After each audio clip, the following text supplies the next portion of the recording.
Merci de rester avec nous. La pandémie, comme elle va, la pandémie de la maladie à coronavirus, c'est le thème de cette semaine. Nous en parlons avec Dr Michel Kodom, qui est médecin interniste, président de l'ONG M-Afrique, et le professeur Mounirou Salou, bactériovirologue à la faculté des sciences de la santé de l'université de Lomé. Alors, chers invités, à la fin de la première partie, nous étions en train d'évoquer le sort des diabétiques ou de la maladie, le diabète, comme un facteur à risque dans le cadre de la maladie à coronavirus. Alors, doit-on mettre en place des barrières spécifiques pour les couches vulnérables finalement, les diabétiques, les hypertendus, les séropositifs en ce qui concerne le sida, etc. Doit-il avoir un protocole particulier pour cette couche, professeur Salou? Merci Gilles. Pas un protocole particulier, mais c'est le renforcement des mesures, l'observance des mesures pour ces populations. Nous avions déjà dit peut-être sur ce plateau, diabétiques, personnes âgées, personnes vulnérables, il y a quand même des protocoles à observer. Je voudrais, par exemple, lorsque vous savez que vous avez un parent diabétique à la maison, et c'est l'occasion d'insister sur l'observance du traitement antidiabétique déjà, mais les mesures barrières à observer pour les visites, les personnes qui viennent à la maison, se laver les mains, le port de masque, dit à ces personnes-là d'avoir leur masque, le porter lorsqu'elles doivent communiquer avec quelqu'un qui vient. D'ailleurs, ainsi de suite. Les mesures prescrites, éditées sont là. Il faut les observer scrupuleusement. Il faut protéger ces personnes. Je dis, le coronavirus nous a appris aussi autre chose. C'est d'éviter toutes ces rencontres qui n'ont pas grand intérêt. On reviendra là-dessus. On a parlé des funérailles ou les baptêmes, les cérémonies grandioses. On a réduit le nombre. Et pour qu'Africains aussi que nous sommes, il y ait des approches peut-être nouvelles. Parce que dans notre contexte, lorsque quelqu'un souffre, il est à l'hôpital, si je ne m'y rends pas, je suis le responsable de sa maladie, alors que vous-même, vous avez 70 ans, vous êtes diabétique. Aujourd'hui, il faut tenir compte de cette pandémie-là pour accepter certains comportements. Docteur Kodom, quel est votre avis sur la question? J'adhère, j'appuie, je suis parfaitement en phase avec ce que le professeur Salou vient de dire. Et c'est pour cela, d'ailleurs, au début, on a utilisé l'expression distanciation sociale. On en avait parlé entre-temps après cette distanciation physique, mais distanciation sociale, c'est que justement, nous devons voir un peu certaines habitudes que nous avons dans nos sociétés. Il a cité les funérailles, j'adhère, les baptêmes, j'adhère, les mariages. Vous voyez, donc... Faut-il déclarer un moratoire sur les funérailles surtout? Sur les funérailles, et surtout dans le contexte africain où on n'arrive pas à faire tous les tests dans nos structures sanitaires. Il faut le dire, c'est pas tout le monde qui va à l'hôpital, donc il faudrait déjà penser à ça. Lorsque c'est des cas avérés, testés, on a un protocole funéraire qui est donc arrêté, mais ceux qui n'ont pas l'opportunité, la chance donc de tester tous les cas de décès, il faudrait déjà anticiper pour veiller à ce que ces enterrements soient donc faits dans des conditions particulières en cette période de pandémie. Et ça fait partie même des mesures dictées par le gouvernement au début donc de cette pandémie où on dit pas plus de 50 personnes autour donc de ces manifestations, et je salue. Pourquoi les Africains tiennent tant ces funérailles? C'est culturel. C'est culturel. C'est purement culturel parce que, vous voyez... Est-ce qu'on ne peut pas interroger cette culture? Oui, les sociologues doivent rentrer, donc les sociologues et les anthropologues doivent rentrer en ligne de compte. Et le professeur Salou l'a dit, c'est-à-dire nous devons marquer une transition. Aujourd'hui, le virus est venu nous montrer que le monde doit fonctionner autrement. Donc nous devons voir certaines faiblesses, je le mets entre guillemets, certaines faiblesses pour voir est-ce que les anthropologues ne peuvent pas revisiter notre culture, les sociologues, pour nous sortir des schémas plus clairs qui pourront nous aider à affronter le futur. Mais d'autres le font déjà. Peut-être il faut prendre l'exemple sur eux, professeur Salou. Les musulmans, en 2 temps, 3 mouvements, ils ont fini de régler cette affaire. Est-ce qu'il ne faut pas, en cette matière-là, être un peu musulman. Oui, c'est dit, voilà, nous sommes dans un contexte de pandémie, de raréfaction des ressources. Les activités sont un peu au ralenti. Et on a quand même l'occasion de diminuer les dépenses. Il faut le dire de façon crue. Mais pourquoi ne pas saisir cette opportunité? Et dire que nous avons fait la Pâque dans des dispositions particulières. On n'est pas mort. Nous avons jeûné, fait le mois de Ramadan dans des situations particulières. Personne n'a visité un seul lieu de culte. On n'est pas mort. Et donc, il faut qu'on comprenne. C'est pour ça que je parle de changement de paradigme. Même si les anthropologues, comme nous le souhaitons, les sociologues doivent nous aider, mais il faut que nous-mêmes nous fassions l'examen de la situation. Dans tous les cas, comme vous le dites, dans le contexte musulman, ce qu'il faut, après le décès, c'est la prière. Les organisations de cérémonies, souvent même, sont cause de litiges, c'est-à-dire post-décès au sein des familles. Si on peut éviter toutes ces situations qui entraînent des malentendus, qui entraînent un passif énorme pour la famille, parce que des fois, c'est même des prêts qui sont consentis, c'est quelque chose de bien. Je pense que les musulmans seront bien disponibles à coacher leurs co-religionnaires, entre griffes, des autres cultes en la matière. Parce que chez les musulmans, on vous dira, si le professeur Salou tombe ici tout de suite, le cimetière le plus proche, si le décès est constaté, c'est là-bas qu'on va le conduire. Mais les mesures édictées ont été rendues publiques. Le gouvernement a dit ce qu'il pense de la situation. Mais on continue d'observer des funérailles grandioses, docteur Kodom. Oui, je pense que le constat a été fait et dénoncé. En son temps, il y a eu des baptêmes, des mariages qui ont été célébrés, et pourtant, le gouvernement avait donné donc des instructions claires là-dessus. Et je pense que c'était un peu des défaillances constatées au niveau des élus locaux. Et c'était dit que voilà, ces genres de cérémonies ne pouvaient pas être faites sans autorisation. Et donc, les élus locaux, certains ont failli et on constate cela. Je pense qu'il faut renforcer, il faut rappeler toujours. C'est une question, on était habitué à certains formalismes. Aujourd'hui, c'est une situation qui vient surprendre l'humanité. Donc, c'est pas aussi facile de changer du jour au lendemain. Il y a eu des chefs, des rois, des chefs de village, de canton qui sont décédés et maintenant, voilà, certains attendent même jusqu'à aujourd'hui la fin ou du moins la levée des mesures des mesures d'urgence pour pouvoir faire les enterrements. Je ne vais pas citer le nom de ces responsables politiques. Ils attendent la fin de l'état d'urgence pour faire les funérailles. Donc, votre question nous interpelle et je renchéris en disant que ce que le professeur Salou a dit, il faut qu'on comprenne que certaines cérémonies post-mortem aujourd'hui sont source beaucoup plus de problèmes que de biens, de solutions pour les défunts. Il faut prier pour eux et pour prier, ce n'est pas forcément dans des lieux vraiment définis qui garantissent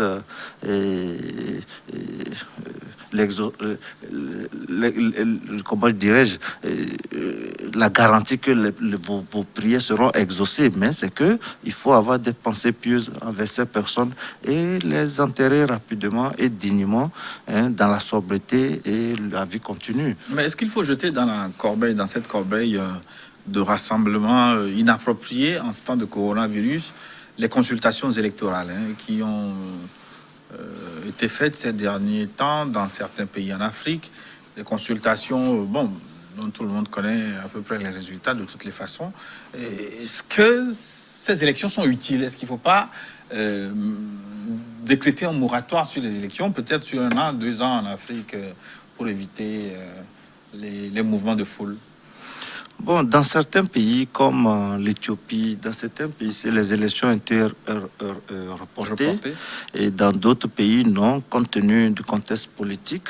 Et je pense que votre question est pertinente, certes, mais ça doit être discuté au niveau des instances plus élevées, telles que l'Union africaine, telles que la CEDEAO, pour pouvoir permettre... Mais au niveau interne aussi, peut-être en Guinée, en Côte d'Ivoire, bientôt... au Burkina, oui. Après au Ghana, est-ce que la classe politique ne peut pas s'asseoir et dire, en raison des enjeux liés à la pandémie, quand même, on met un moratoire sur les élections. Je passe la main au professeur Salou parce que pour moi, aujourd'hui, le contexte est particulier. Vous voyez, il y a l'opposition qui est là, qui veut à tout prix venir au pouvoir. Le parti qui est en place veut toujours diriger et l'opposition qui veut prendre la place des dirigeants. Est-ce qu'elle va accepter? Peut-être que le professeur Salou pourra aussi apporter ça. Oui, bon, je pense qu'on organise des élections, c'est pour diriger des humains. Et donc, toute situation qui pourrait contribuer à exterminer ceux que l'on doit gouverner doit amener à réfléchir. Et il faut que les différentes parties prenantes s'asseyent pour juger, comme l'avait dit, de l'opportunité d'organiser ces élections. Et c'est vrai que nous, ici, notre avis importe peu, parce que... Ça peut importer beaucoup, c'est un avis de scientifique. Hein. Oui, l'avis des scientifiques qu'on aura, on l'a dit, quand vous vous rappelez à Bergame, quand il y a eu le match Atlanta, l'Italie a payé cash. Si on rentre dans des campagnes électorales sans respect des mesures barrières, il sera difficile, lorsque nous voyons ces grands meetings, de respecter la distanciation physique, la distanciation sociale va s'ajouter. S'il y a un cas, ça va vite se propager. Je reviens un peu sur ce que j'avais dit en début d'émission. Notre chance, c'est notre pyramide sanitaire qui est totalement inversée par rapport à celle des Occidentaux, où on a beaucoup de jeunes. Vous avez les 20 à 25 ans qui sont très nombreux. Peut-être c'est cela qui nous épargne un peu les hécatombes dans les pays où les élections étaient organisées. Même quand vous avez vu les images à la télévision, je crois qu'on était tous choqués de voir même de grands leaders qui, à un moment donné, se débarrassaient de leur masque, et pris dans l'élan de la campagne. On a vu aux États-Unis ce que cela a pu donner. Même si on ne le dit pas directement, mais après, il faut s'asseoir et faire l'analyse.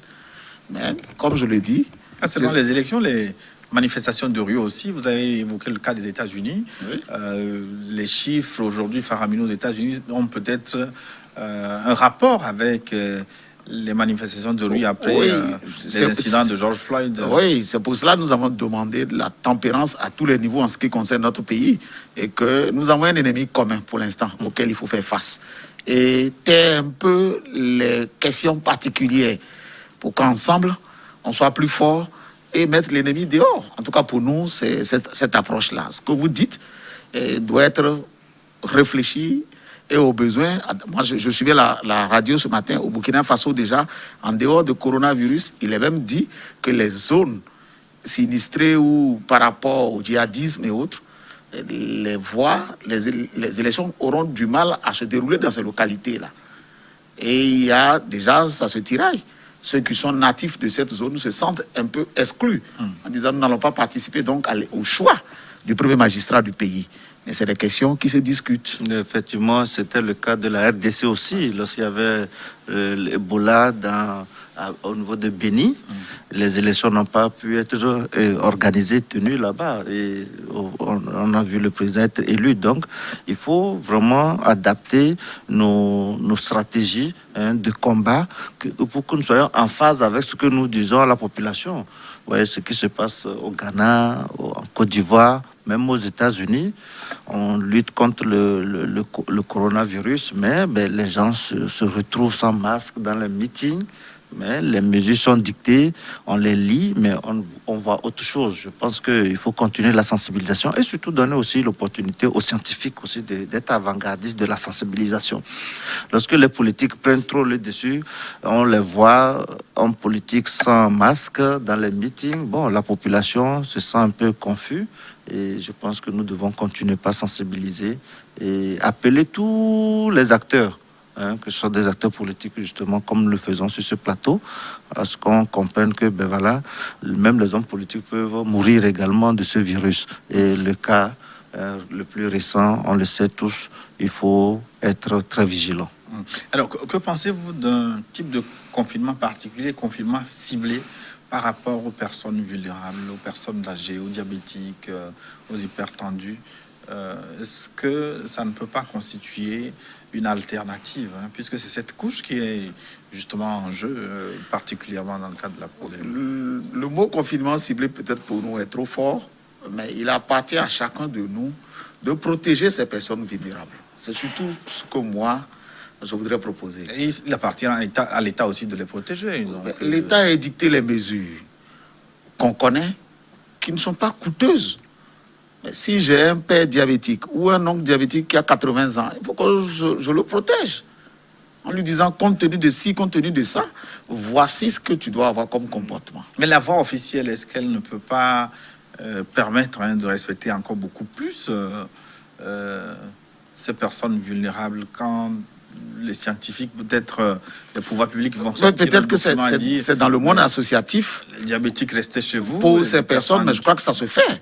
Lorsque vous prenez l'AT de l'association togolaise des diabétiques, aujourd'hui, ils savent, ils disent, ah, il me faut un masque, il me faut aussi.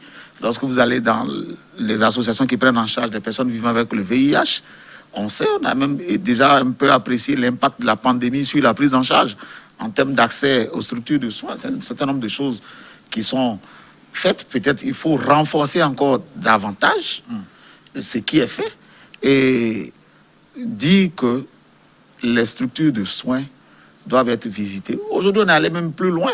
L'État a donné l'opportunité aux structures privées de réaliser les tests pour le dépistage, pour que rapidement ces personnes qui ont des maladies chroniques, qui se font suivre chez un médecin non loin de chez elles, puissent rapidement, en cas de suspicion, que le prélèvement soit fait rapidement et qu'on puisse tester pour éviter un long parcours avant d'arriver au diagnostic, ce qui compliquait déjà la prise en charge. Et la difficulté de ce confinement ciblé dont je parle, ça peut être aussi le fait que tout le monde ne connaît pas son statut. Hein.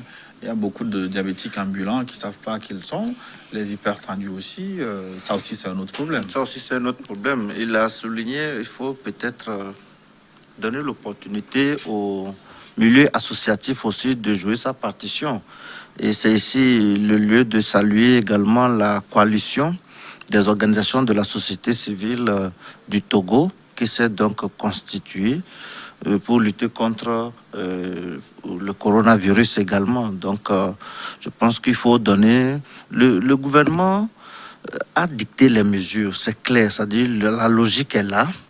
Maintenant, le gouvernement ne peut pas prendre trop de mesures restrictives qui, à la limite, enfreignent à la liberté des personnes.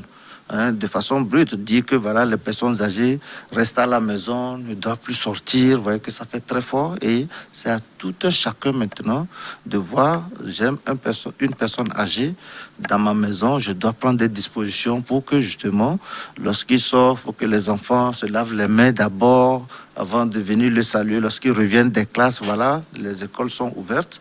La reprise des églises aussi.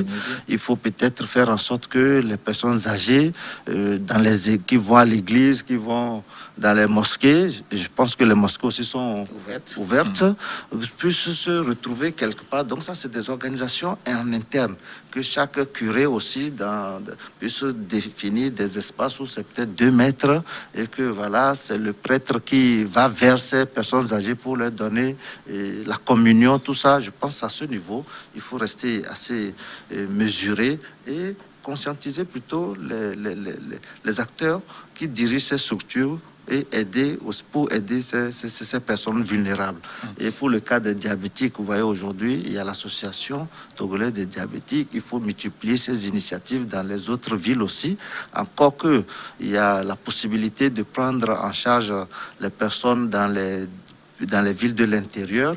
Renforcer ce genre d'action au niveau des associations, occuper les médias, les radios communautaires, sensibiliser pour que le message passe. Le gouvernement fait ce qu'il peut faire, mais il faut qu'il y ait un relais. C'est sur ça que je veux ajouter un relais au niveau associatif. Professeur Salou, le bilan de santé, est-ce que c'est une bonne chose? Se savoir malade ou ne pas le savoir, qu'est-ce qui est mieux?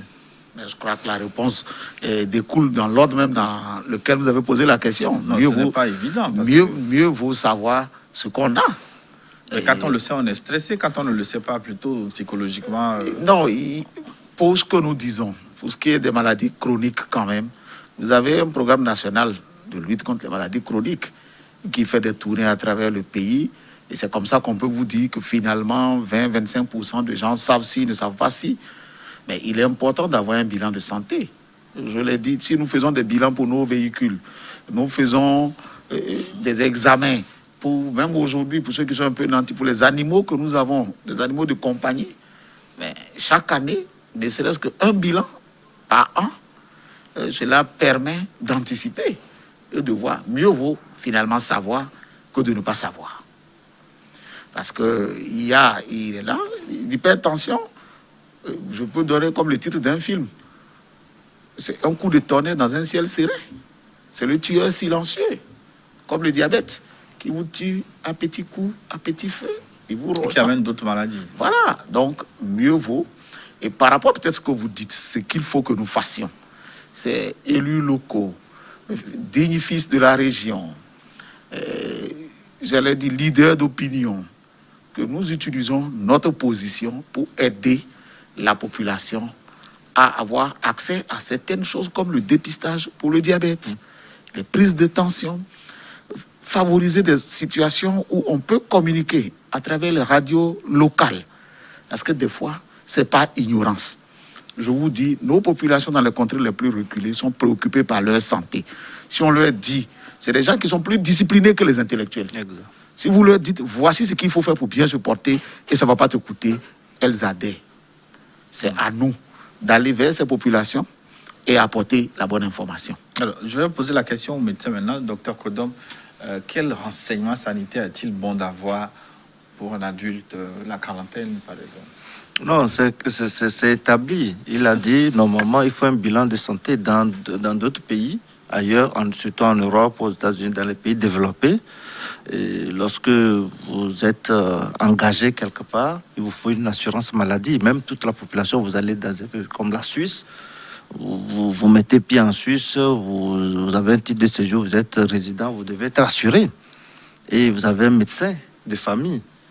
Et le médecin de famille fait son travail. On vous rappelle les analyses, les examens à faire. Vous êtes une femme âgée de plus de 40 ans, 50 ans, vous avez des analyses spécifiques à faire. Et dans le bilan, qu'est-ce que vous vérifiez? Non, dans le bilan, généralement, il y a 3. Il y a l'examen clinique. Lorsque vous voulez faire un bilan, c'est un médecin qui vous demande de faire un bilan. Parce qu'une fois fait, il faut que ça soit interprété, il faut qu'il y ait un suivi. Donc, la première phase, c'est que le médecin doit vous accompagner, doit vous suivre. Le deuxième, ce sont les examens, et le bilan sanguin.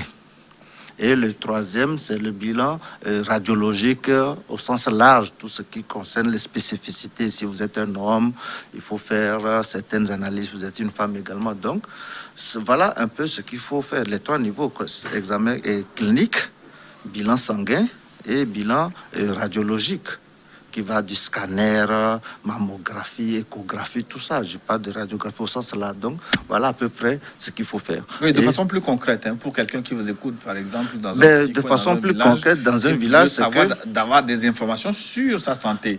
Alors, il faut aller que doit-il vérifier? Premier niveau, c'est le médecin, c'est l'infirmier, c'est l'assistant médical.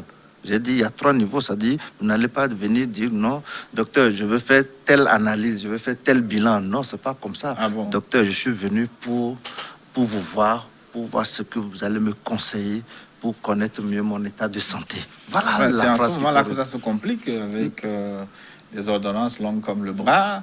Mais est-ce que je peux pas aller voir le médecin et lui dire, Oui, vérifiez-moi la tension, le non, diabète? Non, ce que le docteur Kodom est en train de dire, je vous suis de façon simple. Oui. Il faut qu'on regarde si mon foie marche bien, si mon rein marche bien, est-ce que mon cœur fonctionne bien. C'est des choses. Est-ce que je ne suis pas diabétique en tant qu'homme, après 40 ans? Est-ce que je n'ai pas un risque de cancer de la prostate, par exemple? En tant que femme, est-ce que je n'ai pas un risque de... Il y a des examens qui vont être prescrits.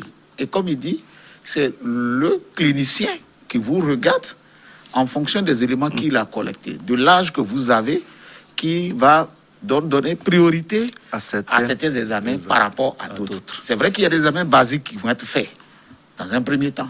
Quel que soit l'individu que vous êtes, c'est pour ça qu'on parle de check-up. Check-up, c'est contrôler, c'est vérifier Et en fonction même des résultats, il va ajouter d'autres examens. Mais ce qu'on demande à la population, c'est la volonté de faire ce bilan. Se lever et dire, moi, je veux faire mon bilan. Mais Pour le reste, le spécialiste va demander ce qu'il faut. Et en fonction de votre bourse, de votre poche, on peut aller des examens de plus précis en plus précis. Sinon, si nous voulons faire une liste exhaustive ici, ça va créer des problèmes encore. C'est pas bon. Le problème aussi, ce sont les ressources financières. Parce que quand on demande un bilan, c'est qu'on est en mesure d'affronter la situation. Oui. Oui, je pense que l'État prend conscience aujourd'hui. Le professeur Salou l'a dit. Aujourd'hui, on a ajouté la dénomination accès universel des soins. Il faut aller vers des mécanismes pour permettre à la population d'avoir des bilans de santé. Ça peut être subventionné, je n'en sais rien. Et même lors du dernier conseil... Nous sommes quand même un peu loin de l'accès universel de soins, vous qui allez sur le terrain avec vos consultations. Non, je donne un exemple. Vous savez ce que vous rencontrez sur le terrain. Il y a des réalités, c'est vrai, mais il y a un processus. On voit un élan, on voit des améliorations. Le dernier conseil des ministres, on a créé une structure pour l'identification. On ne peut pas aujourd'hui offrir certains services sociaux de base sans l'identification de la population, sans numérisation. Et je pense qu'il y a même une clinique numérique, une clinique de base de données numériques qui est en train d'être construite pour que le Togo puisse avoir une structure de stockage des données numériques. Et c'est à partir de là que vous allez voir que beaucoup de choses vont s'accélérer. Sinon, pour le moment, on navigue à vue. Et je pense qu'il y a un schéma qui est clair pour le gouvernement. Les efforts sont faits et nous voyons ça et nous saluons parce que ce sont des prémices. C'est ce qu'il faut asseoir. Ce sont des mécanismes basiques qu'il faut avoir sur lesquels les actions concrètes vont être mises en place pour consolider avec le temps. Donc pour nous, il faut offrir ces mécanismes de soins.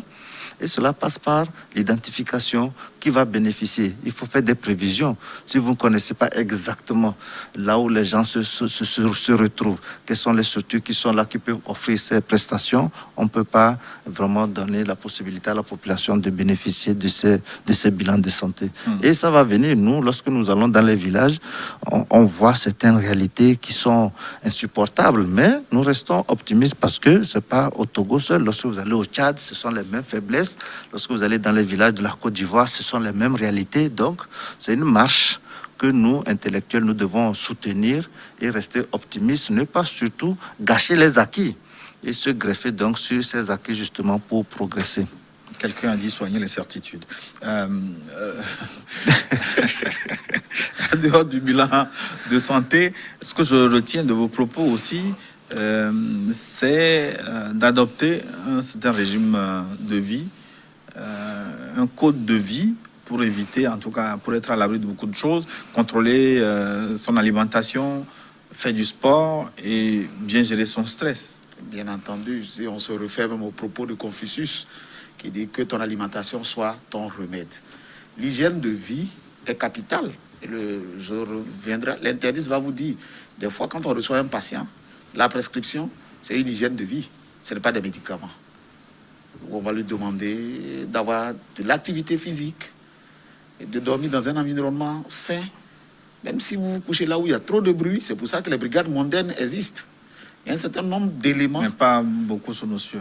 Oh, non, elles existent. C'est nous souvent qui enfreignons aux règles. Quand je viens... Mais sans punition. Sans punition. Donc, c'est l'occasion de rappeler ces choses. Quand vous interpellez, par exemple, un tenancier d'un bar ou quoi, des fois, et il pense que vous êtes jaloux. Ah ben, il ne vous revient justement pas de l'interpeller. La brigade dont vous parlez, c'est à elle d'agir. Donc, vous voyez, avec toutes ces nuisances sonores qui existent, et après, il y a la qualité de vie. Comment nous mangeons aujourd'hui? Je dis, on avait vu des pathologies propres aux Occidentaux, mais qui se sont exportées chez nous. Parce que nous sommes allés dans la même logique. L'obésité. Très peu parmi nous aujourd'hui font des exercices physiques, le nombre de pas à faire pour aller au travail. Il quitte sa chambre, il prend le véhicule c'est au bureau, du bureau à la maison. On est fatigué, c'est sans activité physique.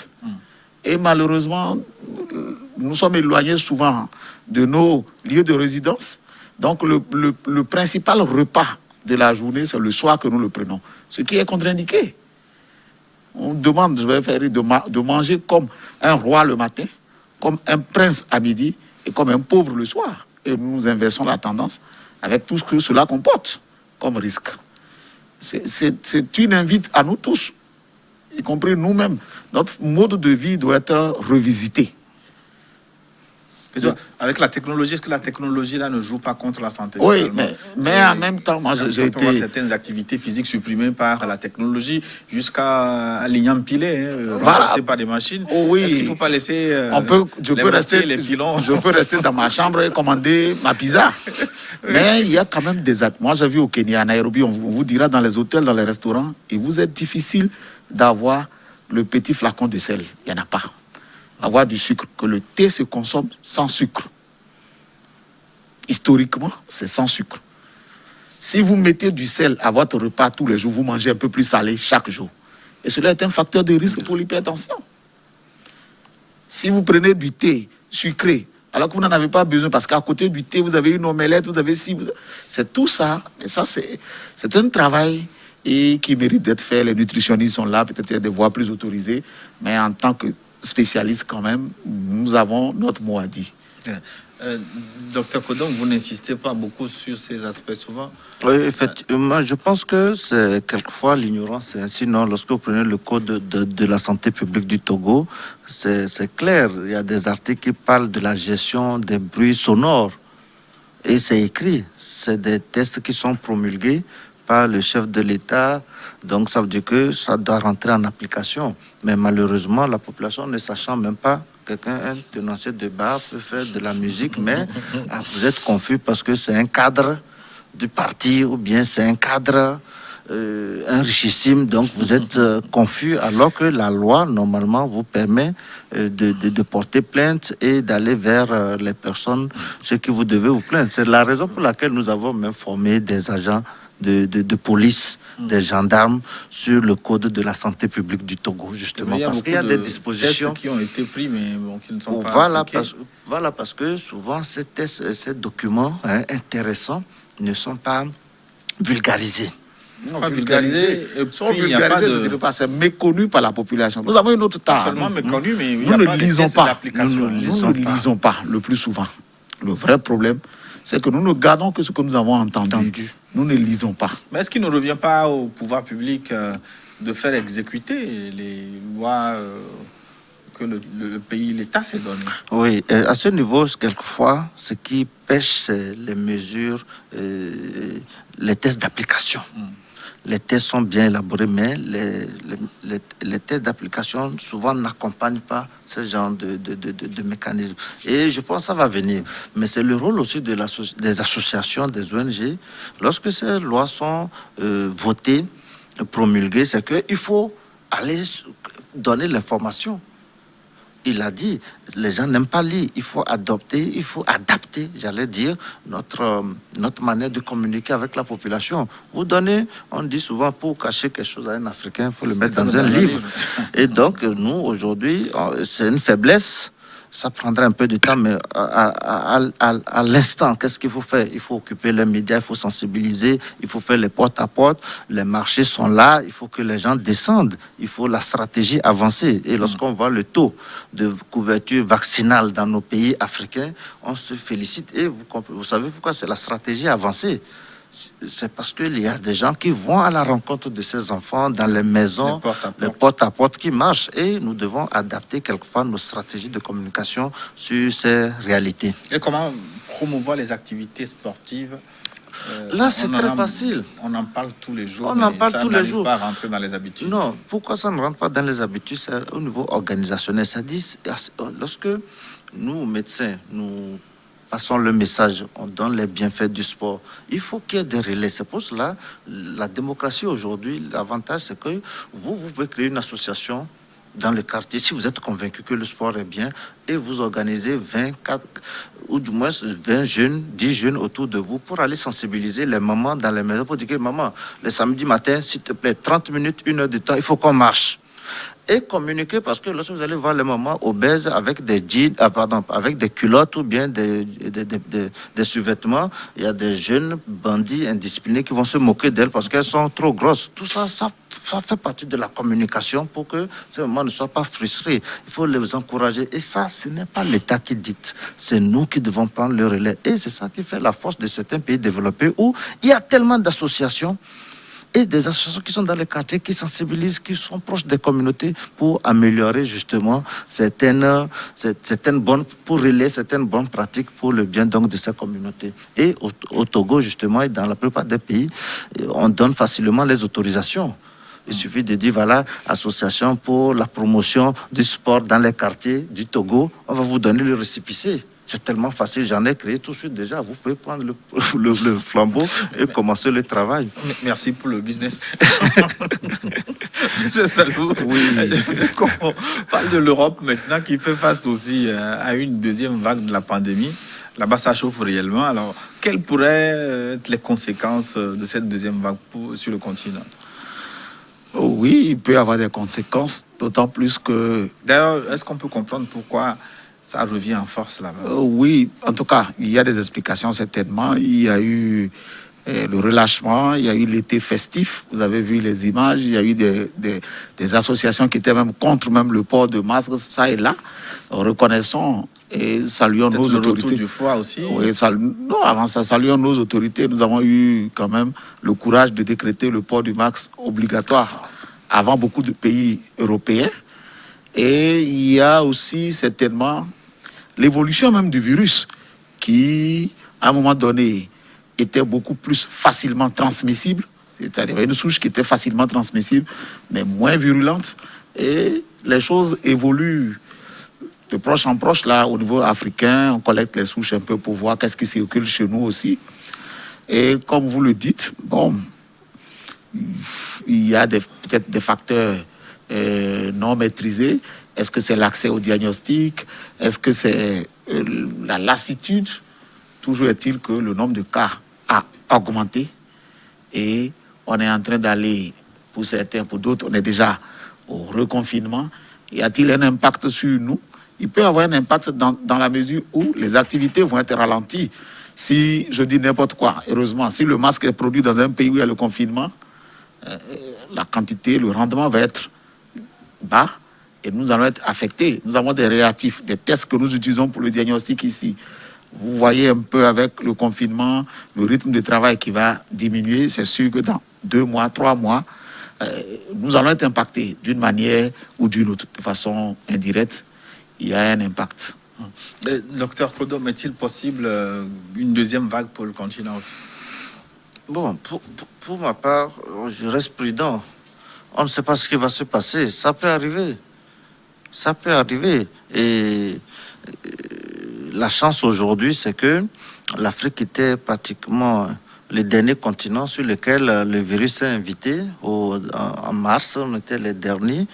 Et aujourd'hui, on connaît plus ou moins mieux l'évolution de ce virus. Le professeur Salou Afeka a mentionné cela tout de suite avec les travaux du professeur Didier Raoul également par rapport aux différentes souches qui circulent. Et pour nous, aujourd'hui, c'est qu'il faut peut-être maintenir cet état d'urgence sanitaire aussi longtemps, éviter, communiquer pour que les gens ne relâchent pas trop le respect des mesures barrières. Et je pense que c'est là.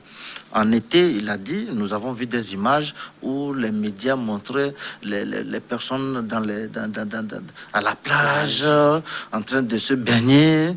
Mais lorsque vous rentrez dans l'eau, et peut-être c'est ici aussi l'occasion de signaler, lorsque vous allez dans les piscines, vous prenez de l'eau, vous toussez, vous inhalez, vous éternuez. Ça, je pense que c'est des facteurs de risque. C'est ce qu'il faut peut-être dire. Et c'est ce que nous avons vu en Europe. Les gens allaient se baigner et c'est redevenu avec le facteur climat aussi qui n'arrange pas.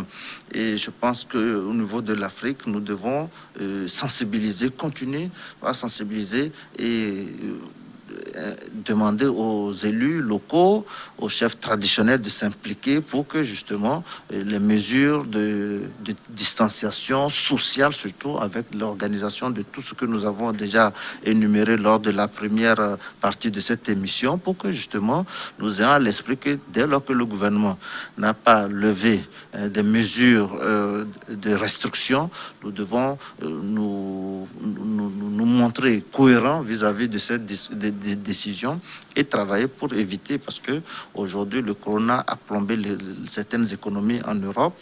Il ne faut pas que ça en arrive sous nos tropiques. Pour moi, c'est ça. Il faut veiller à ce que voilà, nous puissions aller dans nos marchés, aux champs, et développer aussi la consommation locale. Le professeur l'a dit, les masques, elles seront produites quelque part. Mais si nous privilégions aussi la production des masques locaux, avec tous les efforts qu'ils ont eu à faire au niveau de l'université de Lomé pour définir les normes de qualité de ces masques locaux, il faut encourager cela et veiller à ce que voilà, cette deuxième vague n'arrive pas au Togo ou bien en Afrique. Éviter à tout prix la double peine, le virus et la faim. Professeur Salou, nous tirons vers la fin de cette émission. Finalement, est-ce que c'est la découverte d'un vaccin qui sera la seule solution viable et durable contre cette pandémie? Oui, Covid-19 est une maladie virale, comme bien d'autres maladies virales, où finalement, lorsqu'on a un vaccin, c'est le salut pour tout le monde. Si on a un bon vaccin qui est fortement immunogène, ce vaccin va permettre de protéger la population. Il y a des espoirs avec ce que Pfizer et l'autre firme allemande propose. Je crois que nous sommes à une dernière phase pour l'approbation par FDA. Mais dès le départ, c'est ce qu'on a dit. Ils estiment qu'ils ont un produit efficace à 90%. Oui, c'est déjà très bien. Il faut que ce vaccin soit rapidement validé. À partir de janvier, je crois, 2021, et les quantités, on parle de 300 millions de doses pour couvrir, parce que il faut que ce vaccin soit accessible à tous, sinon on n'aura pas réglé le problème. Parce que tel que les choses se passent aujourd'hui, il ne s'agit pas de protéger une partie de la population mondiale et laisser de l'autre, on n'aura rien fait. Mais est-ce que l'Afrique a les moyens de se procurer ce nouveau vaccin qui va coûter, je l'imagine, cher à ses débuts? Je pense qu'il faut être optimiste. Le Conseil des Nations, l'ordre normal mondial, va s'arranger pour que l'homme, l'humain, où qu'il soit, puisse bénéficier de ce vaccin. Pour une fois, nous sommes tous d'accord sur quelque chose. Il faut bouter hors ce virus. Peu importe votre race, votre origine. Et ça, je pense, sans être parmi les décideurs. Mais ça, c'est ce que vous pensez, c'est l'optimisme de l'Africain. Mais dans les faits, mais si vous avez, si vous avez écouté même les leaders de ce monde, cette question est posée en disant déjà, selon la lettre, ce vaccin doit être disponible pour l'Afrique. Nous sommes interconnectés aujourd'hui. Docteur Kodom? Oui, je pense qu'il faut rester optimiste. C'est vrai qu'il y a eu beaucoup d'encre qui ont coulé par rapport au vaccin. Le vaccin, est-ce qu'il sera contre les Africains? Ce vaccin, est-ce qu'il sera bon pour les Africains? Ce vaccin, est-ce qu'il ne sera pas différent de ceux qui seront administrés aux Occidentaux? Je pense que nous devons rester optimistes sur le fait que les vaccins ont été salutaires pour l'humanité. Dans la majorité des cas, il y a eu certes quelques spécificités négatives au niveau avec certains labos au Nigeria, mais en gros, les vaccins ont apporté un plus à l'humanité. Et par rapport à cette pandémie qui a surpris plus d'un, je vois mal comment nous allons nous soustraire de cette dynamique d'épouser ce vaccin et prier de tous nos voeux également pour que ce vaccin soit bon. Parce que dans la course à la découverte du vaccin, il y a beaucoup d'étapes qui sont donc brûlées et prier parce que ce virus n'a pas fini de surprendre l'humanité. Il ne faudrait pas qu'après 5 ans, 4 ans qu'on vienne nous décrire certaines maladies dues ou causées par ce vaccin. Et c'est vraiment tout mon vœu parce que... Mais qu'est-ce qui peut permettre qu'on évite une telle catastrophe Non, éventuelle? c'est la rigueur scientifique, c'est vraiment à un moment donné d'émettre des hypothèses, d'émettre les hypothèses. La démarche scientifique, c'est ça. On le fait, on a brûlé les étapes, on met des scénarios pessimistes pour voir si au cas où ça a été brûlé, est-ce que c'est des hypothèses. Et c'est à partir de là qu'on peut minimiser au maximum pour que ça ne soit pas un regret collectif. Ouais, c'est quand même un choix difficile. Ouais, il y a la pharmacovigilance, comme il le dit. C'est-à-dire, on va vacciner, on ne vaccine pas et on croise les mains. On l'a vu avec la souche vaccinale du poliovirus, où quelquefois, on vous annonce quand même des cas de polio dus à la souche vaccinale. On observe, ça ne va pas suivre. La mise sur le marché d'un vaccin respecte plusieurs étapes. Et il y a une des phases qui est la phase 2, où on va pour tout ce qui est sécurité au niveau de l'animal. À la phase 3, on vient faire l'essai chez l'humain. Les essais sont conclus, on a eu les premiers résultats. La phase 4, quand les autorisations vont être accordées, ce vaccin va être mis sur le marché. Mais ce n'est pas mis sur le marché, c'est fini. Il faut suivre assurer le service après-vente pour voir. Donc. Et il n'y a pas que ce seul vaccin, d'autres vaccins sont en cours. L'espoir aussi, c'est que les Africains que nous sommes, nous ayons notre vaccin. Parce qu'après, c'est de voir les souches qui circulent dans cette dynamique-là. On le voit avec la grippe. Le vaccin grippal, tous les 6 mois, on le change un peu parce que le virus dérive, ainsi de suite. C'est dans cette même logique-là. Merci. En tout cas, nous arrivons donc à la fin de notre émission. On a compris que de toutes les façons, il faudra s'organiser pour vivre avec le virus. Exactement, il faut. Et on ne peut pas se soustraire. D'ailleurs, au niveau des mesures internationales, les voyages aujourd'hui sont plus ou moins limités. Limité pour des cas vraiment d'urgence et avec un protocole strict. Et je pense que c'est ce qu'il faut faire. Il faut que nous soyons plus rigoureux au niveau de nos frontières. Et si on l'avait fait très tôt, je pense que le virus n'allait pas aussi s'inviter en grand nombre sur le continent. Merci. Merci, professeur Salou, d'être passé nous voir une fois encore. Merci infiniment de votre disponibilité. C'est nous qui vous remercions. Demandons à la population d'être vigilante, d'observer les mesures barrières dans le strict respect de ce qui a été édité. C'est pour la protection collective. Lavage de mains, port de masque, distanciation sociale. Merci. Nous arrivons donc à la fin de notre forum du jour. La pandémie, comme elle va, nous avons eu les informations nécessaires. Dans un instant, une nouvelle édition du journal sur votre chaîne. À très bientôt.